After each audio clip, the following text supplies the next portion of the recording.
Morning, everyone, and welcome. Phil and I are going to talk to you today about creating the next normal remote agile governance. And we'll get started with thinking about why do we call it creating the next normal, right? So if you think about it, since the 2000s, really, the modern work environment's been really constantly changing. There's been technological advances, there's geographical diverse teams, flexible working arrangements, and modern employees are expecting, even demanding, the ability to do that remote work more now than ever. And then I don't think I have to preach to anyone. The advent of COVID-19 has come across that and exponentially created this remote working environment, and it's now here for us to stay. And if you think about it, look, I'm sitting on an island off the coast of Queensland. I just had to mention that because Phil's down there freezing and he was telling me it's going to keep him awake. But you look at that, right? The thing about that is however, once that initial shift's made, we really don't have as many clear processes, procedures, approaches for working over a sustained amount of time. Our traditional leadership, our governance, our structures, they're all designed to help teams excel when they're co-located. So what do you do when that's not possible? And if you think about it, organizations were very happy for us to move quickly home, work from a kitchen table, pick me for a while, right? So now it's here to stay. How do we address that? And, the thing that we found is you just can't blindly go into that with your previous governance structures and hope for success. It's really important that we change this intentionally.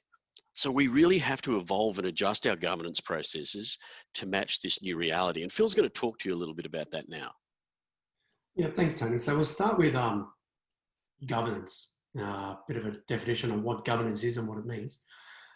So traditionally, an organization would define its governance as essentially how it makes its decisions, how it controls those decisions, how it audits the decisions that are made.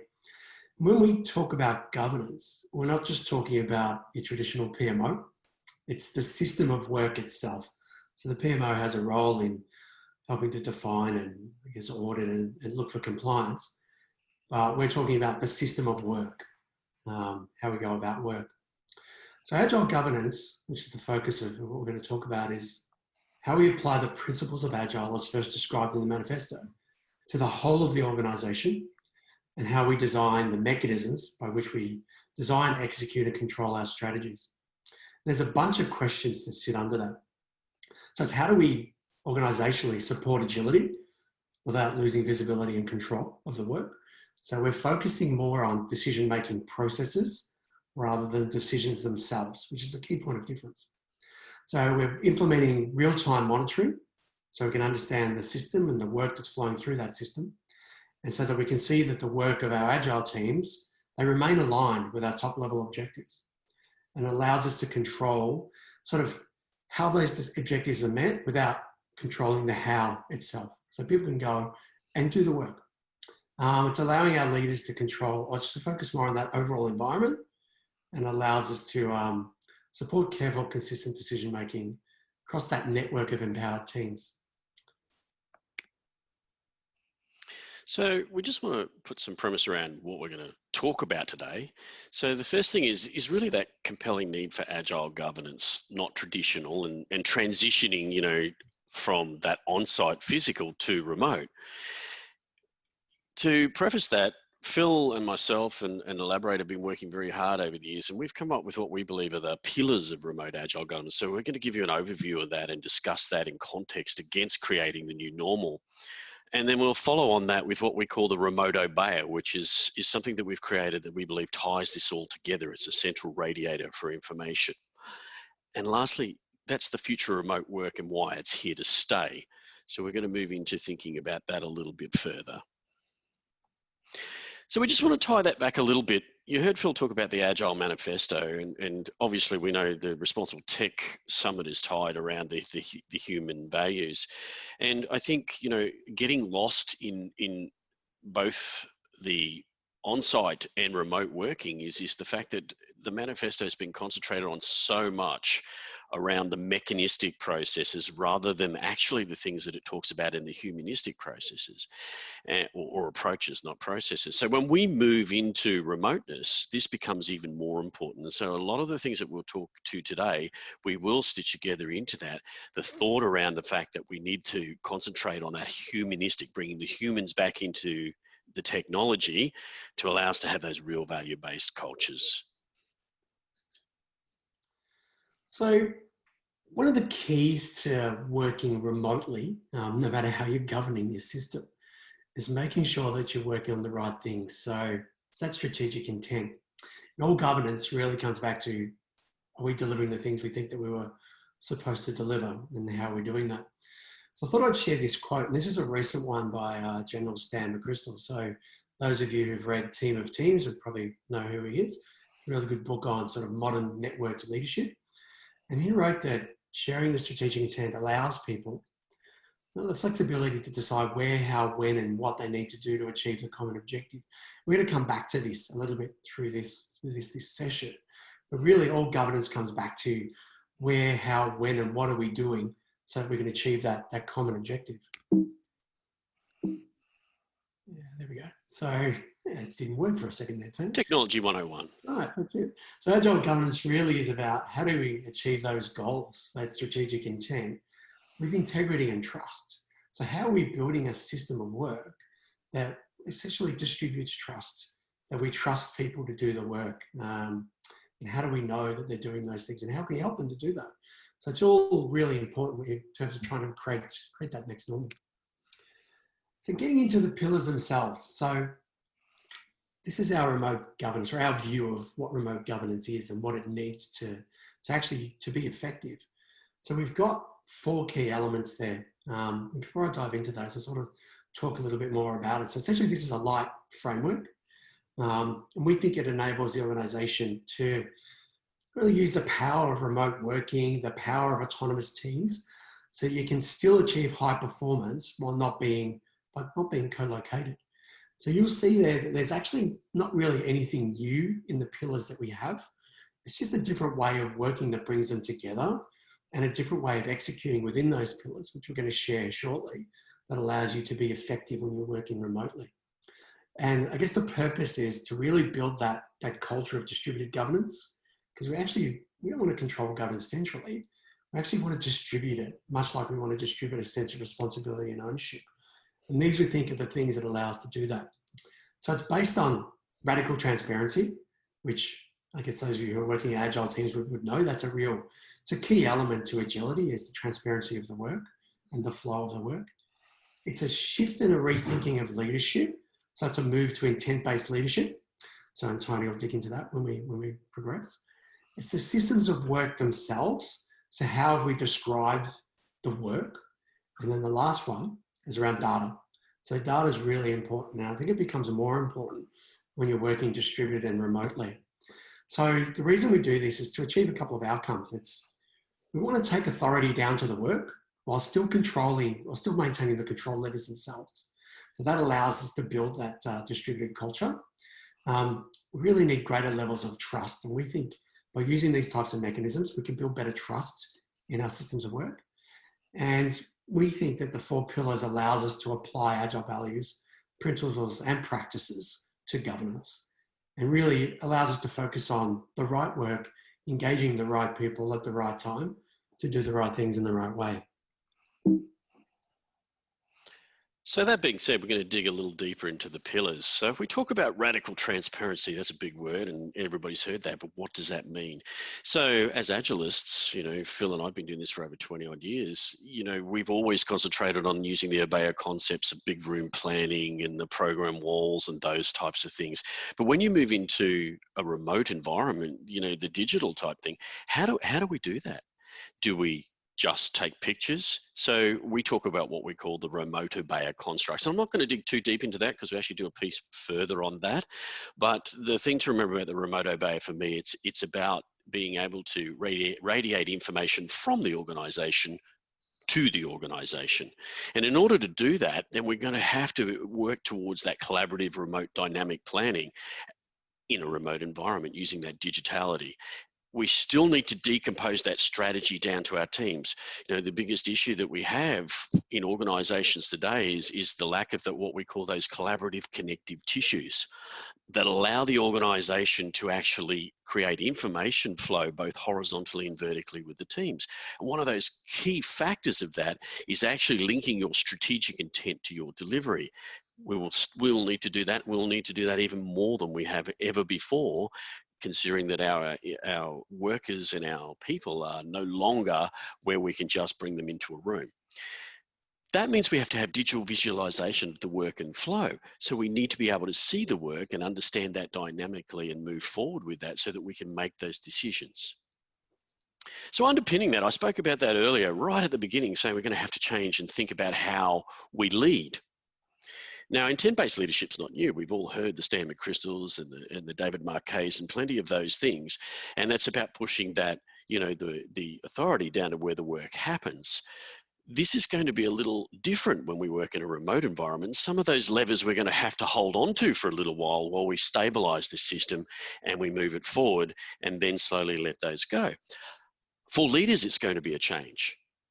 They're going to need amplified communication and availability for their teams more than they've ever needed before. You can't have your team sitting around at home waiting. There's a new term out there. I don't know if you've seen it. Instead of burned out, it's bored out. And they're calling that bored out because teams are sitting around or people are sitting around waiting for the flow of work or the flow of information from their leaders to tell them what next to do. We want to be able to allow them to move forward without being bored out. So one of the important things is putting in decision-making guide rails. They know where they can go to and how much decision they can do without actually having to come to the leaders. That means we have to have really clear, consistent messaging and very concise around that. And then the last one is not rocket science. We've been doing this a long time in agility, but this becomes even more important. It's really around that old Jack Welch quote, right, from GE, which basically said, you know, what's a leader's job is to get out of the way, enable the people, and let them get the work done. So here it's going to even be more important if you think about that bored out that I was talking about. Our leaders are going to have to clear those blockers and enable people to get that work done as quickly as they can. And that means we have to have those decision-making guide rails. And we also want our leaders not to affect that direct, you know, effort of making sure that everybody's doing everything and knowing where everybody is. It's around that trust factor that Phil talked about. So if you're going to have those, then you need to have the systems of work that enable you to do that. So what is a system of work? It's essentially a combination of things. I guess what we've seen in the last 3 months is just a massive shift to remote work, including by organizations that didn't probably think it was possible. Essentially, we've gone from, yeah, okay, you can work from home a day a week to, no, you're all working from home and nobody comes into the office at all. So we've had to enable virtual workplaces really quickly and really fast. And I think we've, at least, I guess from talking to some of our clients and sort of seeing what's happening in the market, most organizations have made that shift.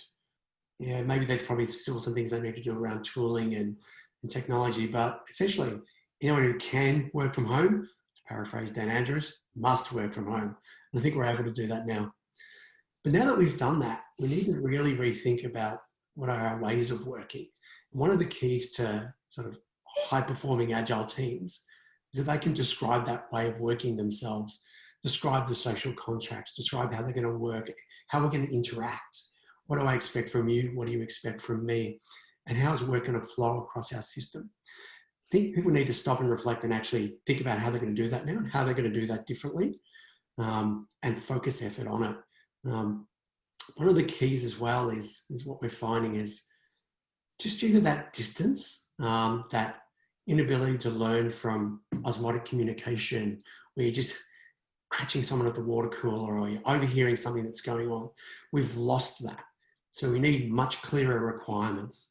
We need to know the work. We need to spend a little bit more time on the analysis stage before we actually dive straight into the development and the delivery stage. Alongside that, we also think, and we're starting to see, that we need shorter cadences. So we talked right up front about that directional alignment being critical to successful work. It's very easy to get disconnected from the work when you're not co-located. So those 3-month cadences, you need to shorten them down to 6 weeks. Those 2-week sprints, you really need to think about shortening them down to 1 week, because the ability to get disconnected from the goal, it's so much easier when you're not co-located. You need to rethink the cadence of work. And the last one, which we know a lot of companies have spent probably a lot of time and effort, including ours, I know Atlassian have, and a few other organizations, at rethinking what are those process and practice guides so that we can uplift our remote capability. So spend some time looking at the way of work, and what are the things that we propose, what are the guides, you need to rethink those and spend some effort on that. The last one we talked about was data. So data is really important. So, and we think it actually becomes more important in a remote context as well, because when you're working in agile methods, there's a different way of understanding where your team is at in terms of delivery, predictability, improvement over time. You also need to see essentially, where do my agile and my non-agile teams, where do they integrate around those common missions and objectives? So the purpose and use of workflow management systems, I think, has probably gone up exponentially in the last 3 months, whether it be Jira or Azure or Trello or whatever you're on. That information of where am I at in terms of the work flowing through my system, where is it, and how am I going in terms of my progress, becomes even more critical in a remote context, because I can't walk past and ask someone a question. So I'm diving into the workflow management system instead to get my data, to get my source information to replace my opinions. So dispel the assumptions, get the information. What we're seeing as well is the systems of work, so the flow of work, whether you're in a software delivery team or not, is better reflected digitally. So you can be in a HR team, you can be using Trello. You can be in a finance team and you can be using Jira. So that actually gives the team the ability to look at what's the work we're doing and how's it going through our system, and have that reflected digitally. Metrics and measurement have always been really important, but they sort of take on a different nuance when you work in a remote team as well, both from a timeline perspective and a coverage perspective. You also need to focus not just on the work itself, but also on the human needs. So the engagement levels of the team, and we'll talk about that a bit in the remote Abair. But how are my teams feeling and how people feeling at an individual level, but also at a team and an organizational level? We need to look at those. So what's the human element? We need to bubble that up in our metrics and our measurements. Once we've got all those insights, so we've got all that data, we use dynamic dashboarding to generate insights. With those insights, that lets us both from a management and a system level, sort of interrogate the system and where do I need to intervene, but also from a team level to sort of say, well, where are my reflection and my improvement points? So how do I need to collaborate better to improve my delivery? So before we go into the remote Abair, there's something I wanted to connect back to remote agile governance, to the Responsible Tech Summit, and that's the idea of responsibility. So agile teams operate from a position of shared responsibility, and that's really essential to have effective remote agile governance. So on day one, I think it was Justine Lacey from CSIRO was talking about responsible innovation. He was talking about humans in technology. And there were two key things, because there were two things that I took away from that bubbled up. One was around responsibility, and one was around governance and regulation.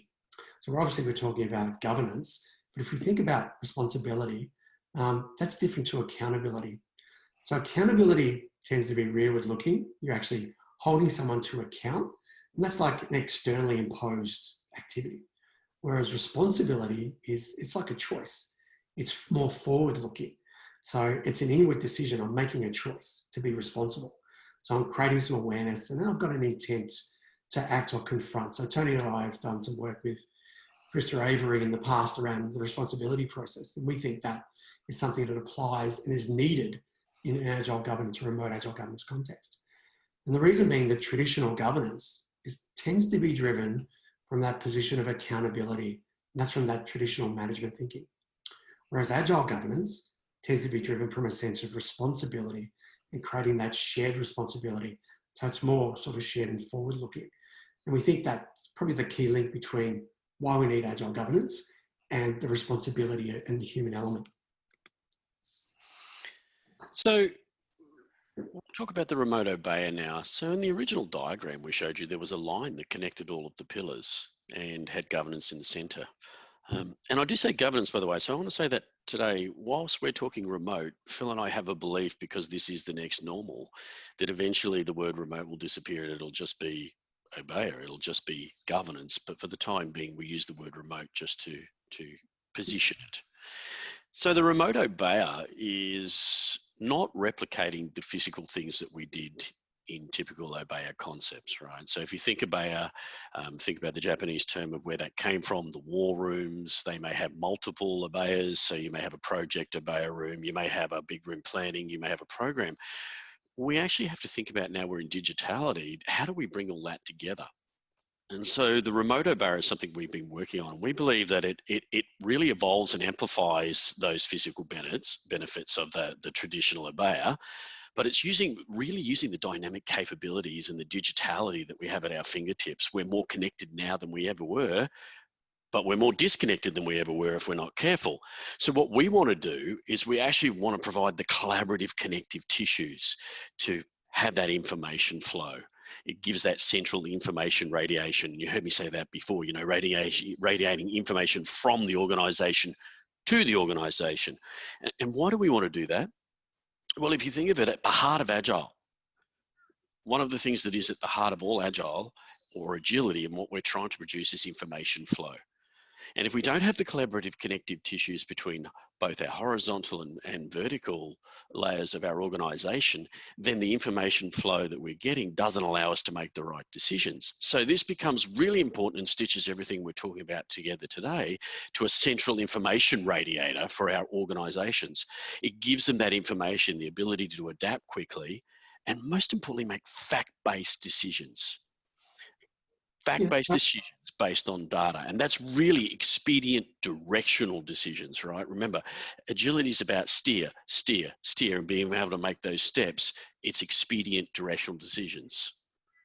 And that's it's a really critical element. You can't, or we don't think you can't have a successful, efficient, effective remote governance if you don't have the information, all the information possible available to as many people as possible when they need it, so on demand. So the underpinning of Abair is essential to actually allow you to deliver remote agile governance. You're essentially flying blind. Yeah. So when we talk about that and we move into thinking about the Abair, again, we've got 4 pillars, and you can see that they're loosely aligned to our governance pillars, and obviously they would be. They're also loosely aligned around the heart of Agile. Just thought I'd say that. So if we think about that, you know, there's a strategic zone, there's a cultural zone, there's a work zone, and there's a data zone, and all of those zones stitch all of that information together to allow us to have that central source of information.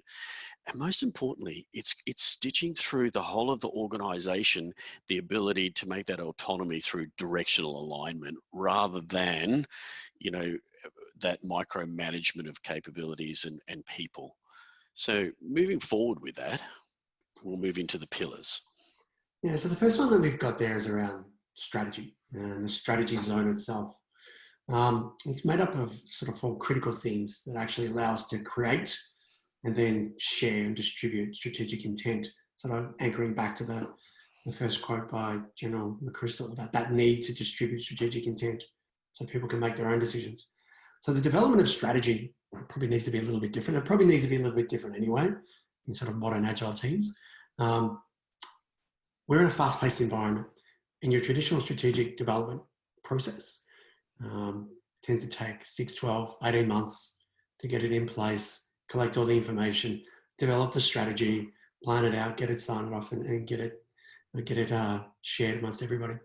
So we actually more look at modern strategy theory. So things like your Apex creditor theory, using things like Wardley maps, where you develop a backlog of strategic options, whether that be with different types of funding or scoring or different investment options around it, where there's going to be risk tolerances around what you want to focus on and what you don't. But you allow that to then turn into visual quarterly roadmap strategy, where essentially everybody can see it. Then you need to be able to communicate it and distribute it, because we don't have that physical contact anymore. So you need digital means for people to be able to go, well, what is the strategy and how does that sort of decompose down to my work? So you really want to have mechanisms for information to flow across really from all parts of the organization to the strategy team, but also down to the people that are doing the work, and then back to the strategy team again, so they can generate insights based on data that's being flowed through. Planning methods also need to be a little bit different in a remote context. That idea of being able to go and lock yourself up in a room for a couple of weeks or a month or so and create a strategy and come out and hand it to everybody and go, here's your goals and strategy. That's kind of gone now. We need to have very open, transparent methods. We need shorter timeframes, which is something we talked about earlier in Agile governance.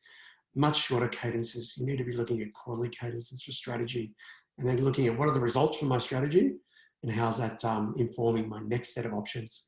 So we use things like OKRs and that sort of environment to actually be able to get those and then decompose them down to teams. And that decomposition is the next step of the strategy zone.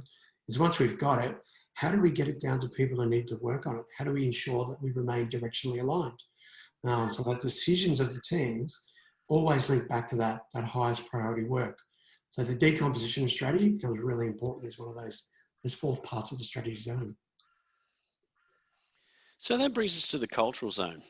Now, before I dig deep into this, I was just thinking, I was talking through this with an organization recently, and I'm wondering, people sitting there listening to this today will probably think the same thing. I was stopped by one of these ex, and he sort of said to me, well, this is not new, these things. And I said, correct, but are you doing them? So whilst you're listening to this and having a look, put the lens on it. Are you doing this? Are you doing this as a holistic thing? So moving into the cultural zone, we want to put that humanistic layer that Phil and I were talking about, the humans in the governance, humans in technology, right? Not resources, people. Resources are things we manage. People are things we care about. So if we think about that in the cultural zone, we want to talk about retrospectives and improvements. One of the key things to tuning everything that we do in a fast-paced moving environment, because we have that VUCA, is that retrospectives and improvements. Now, hands up, who's been in those retrospectives and improvements sessions generally, those retrospectives? Yeah, had one of those. Great, pat ourselves on the back, got all these insights, and then we put them in a drawer and nobody does anything with them. Sound familiar? Right. We want to bring that to the fore. And it's going to be more and more important as we move into this remoteness, into this digitality, that we need to bring people around that. And we need to improve and tune the process of how we're actually collaborating and creating those connective tissues that I talked about before, so that we can make those directional decisions.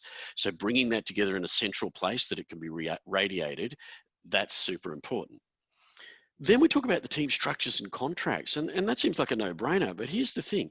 Often organizations have pulled apart their organizations so much that nobody knows how the actual teams sit, who's in the teams, who's doing the zoo, where's the structure.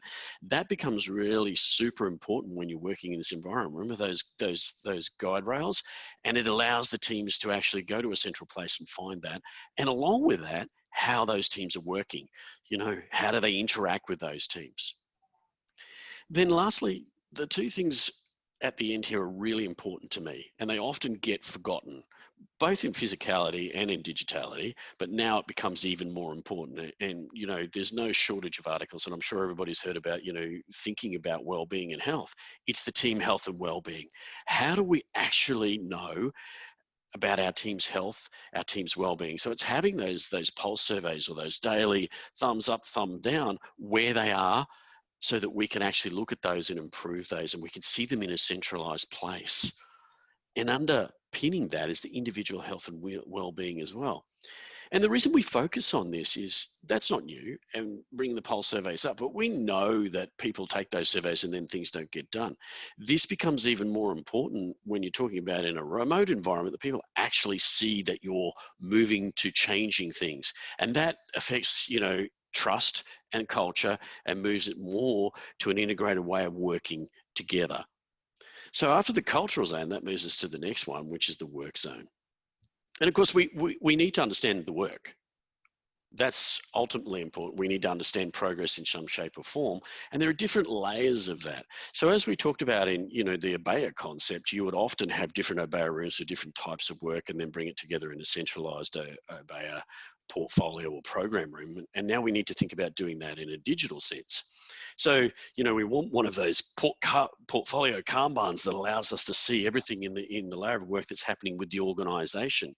And we want to see the team of team boards so that we can see the roll up of work. We can see the risks and the dependencies, and key work dependencies. Dependencies are the things that all organizations forget about that kill work. they stifle the progress. So we want to be able to visualize those dependencies, and we want to be able to clear them out of the way. Remember I said earlier in the day about leaders' job is to clear the blockers rather than managing the people and allow them to do the work. So if we can see the dependencies and if we can see the risks as well, then we can make those directional decisions. So the work zone becomes really important with that. And lastly, it's the team boards. We want to be able to see that at the team levels as well, to understand how we can enable the teams and how we can see the progress and make sure that we're actually able to adapt and move and steer in the right way. So that brings us to the data zone. So the other things we need to be thinking about when we sort of construct the concept of the remote Abair is obviously elements of data.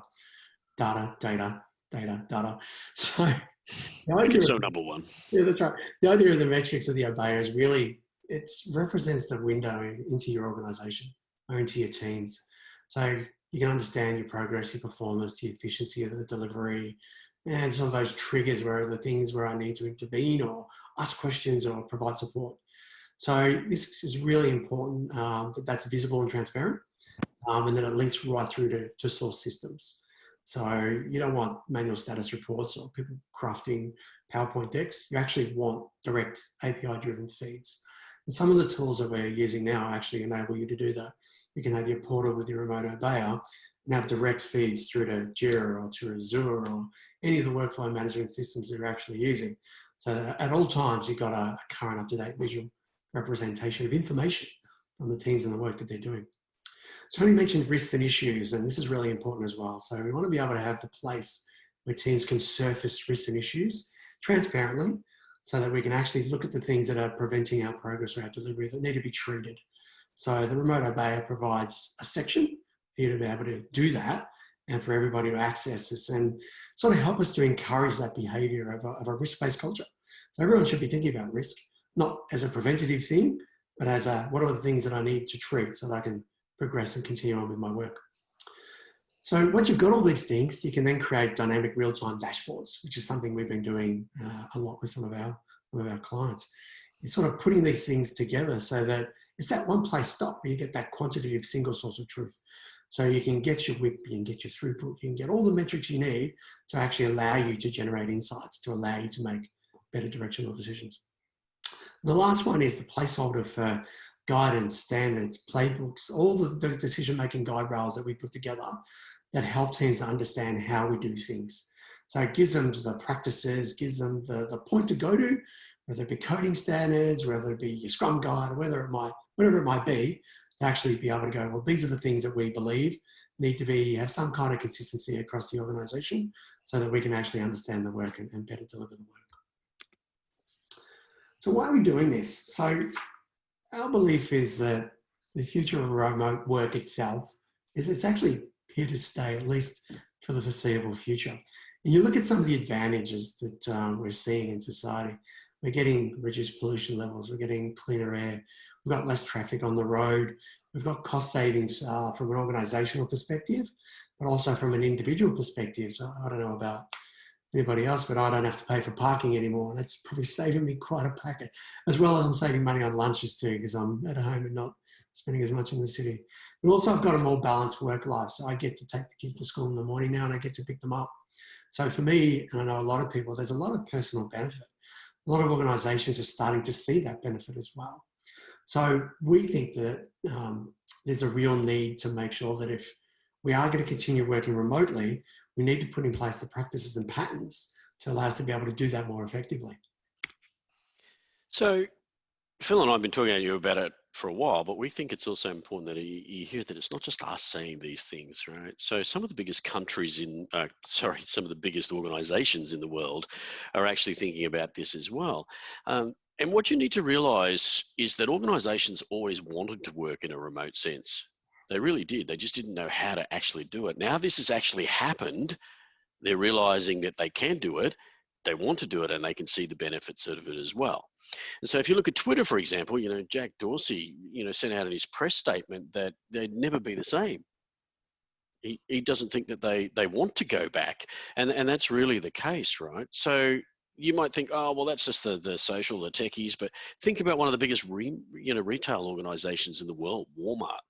Suresh Kumar, their CTO, he believes that's the future, particularly in tech, but across most of his organization, it'll be different than it was before.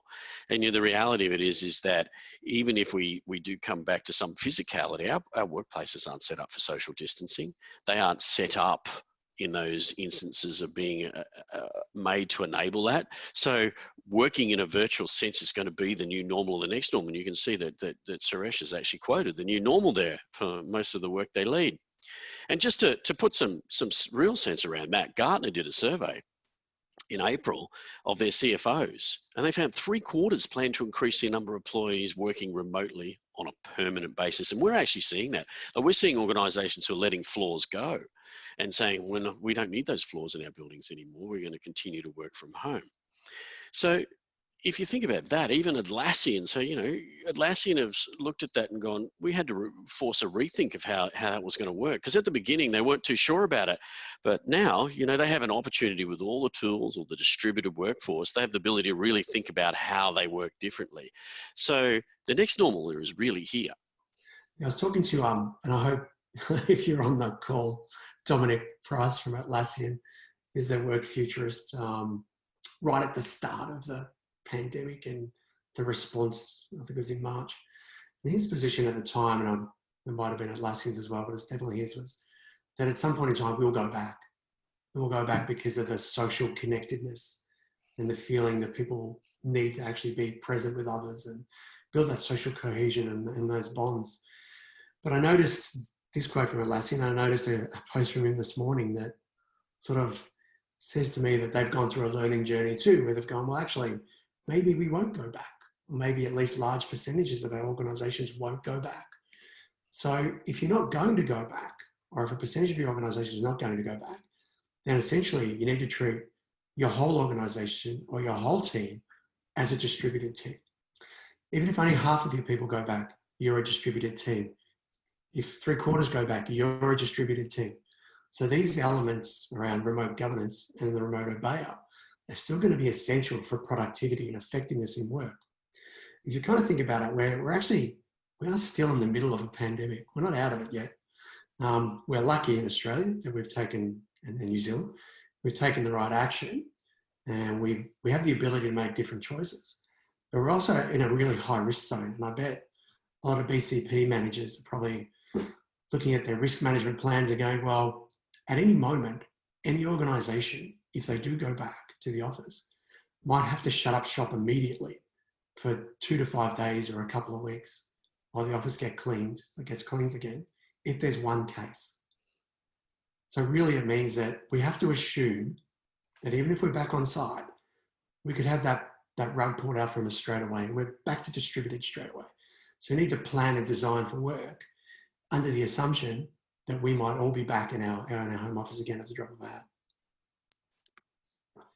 So really, when we think about remote governance and the element of responsibility, we change governance and we put people back at the heart of governance. So we move away from accountability and we go to responsibility.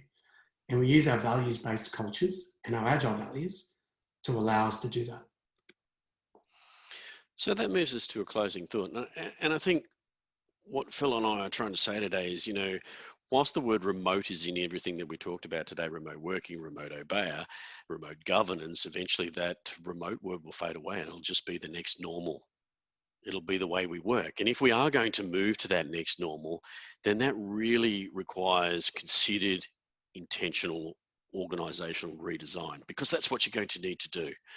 And we need to think about that in terms of how do we create or enhance those collaborative connective tissues that I talked about earlier that create that information flow, that communication, and allows us to make that speed of directional decisions. So in closing, we want you to think very carefully about what you're doing and how you might do it if you are moving into this remote capability. Thank you for allowing us to talk to you today.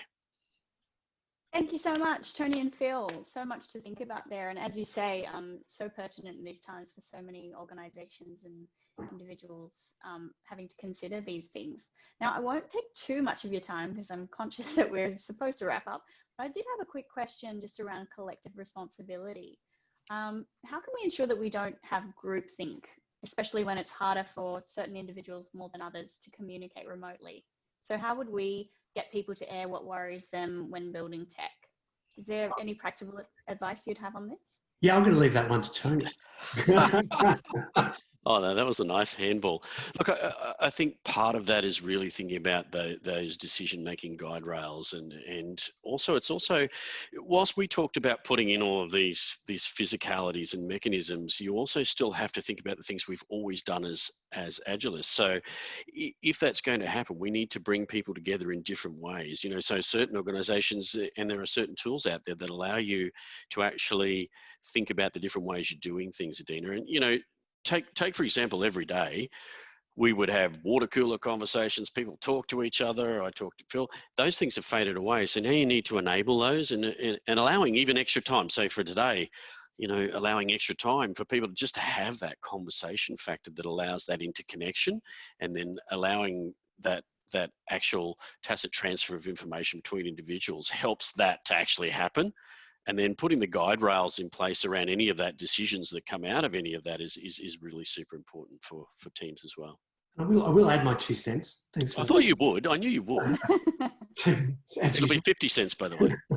When you think about it now, that idea of distributed and shared responsibility, we've all taken it on board. Anybody who's sort of managed to work from home has essentially maybe uplifted their own responsibility level, because you're not walking into the office. You don't have the manager looking at you trying to judge, is he working or isn't he working? Why is there too many coffee breaks? What's he doing? So that visibility and control is gone.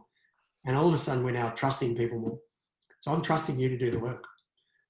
So I think we've almost by default gone, well, I need to take my own personal responsibility, which I think that uplifts essentially everybody's responsibility.